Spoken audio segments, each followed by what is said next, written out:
Wonderful bit. ఎంత achievement చూడండి.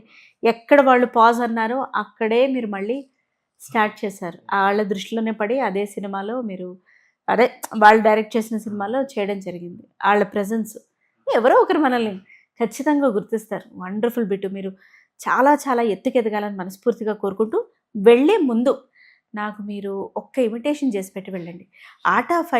'ఆటా' series మొత్తం ఓంకార్ అన్నయ్య ఎంత ఫేమస్. ఆయనే మళ్ళీ రీసెంట్గా మీరు మిమిక్రీ చేసి పెట్టారు సోషల్ మీడియా.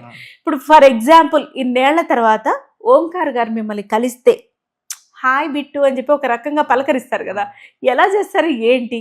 ఒక నిమిషం ఆయనలాగా మాట్లాడండి.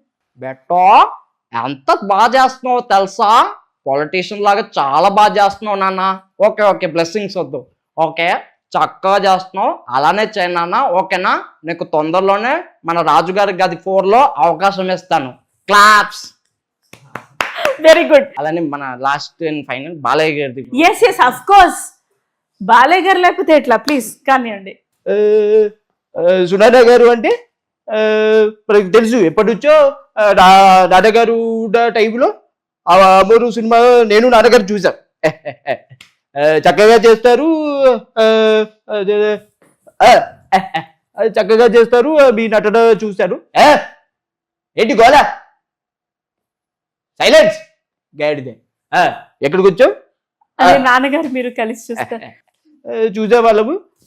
నేను చక్కగా మీ పర్ఫార్మెన్స్ చూశాను. అలానే 99 టీవీ పొద్దున్నే లేవగానే నేను ఒకసారి 99 టీవీ న్యూస్లు చూసి నా డే స్టార్ట్ అవుతుంది.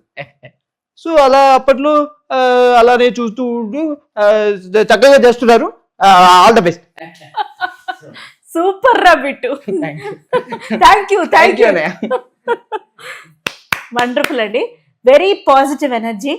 అండ్ వచ్చేయాలి మీరు 1-2 yearsలో పెద్ద స్టార్ అయిపోవాలని నేను కోరుకుంటున్నాను. అప్పుడు నాకు తప్పకుండా ఒక సెల్ఫీ ఇవ్వడం మాత్రం మర్చిపోకండి. అలానే చంద్రబాబు గారిది కూడా. Yes please. అందరికీ నమస్కారం. ఈ ఇంటర్వ్యూకి రావడం చాలా సంతోషంగా ఉంది. నేను సింగపూర్ వెళ్ళే పని ఉంది, కానీ సునైనా గారు అడిగారని నేను ఇక్కడికి రావడం జరిగింది. సునైనా గారు టెక్నాలజీలో కూడా ముందున్నారని మనకు తెలిసింది. చక్కగా ఉంది. ఈ స్టూడియో కూడా చాలా బాగుంది. నాకు మంచి రెస్పెక్ట్ ఇచ్చారు.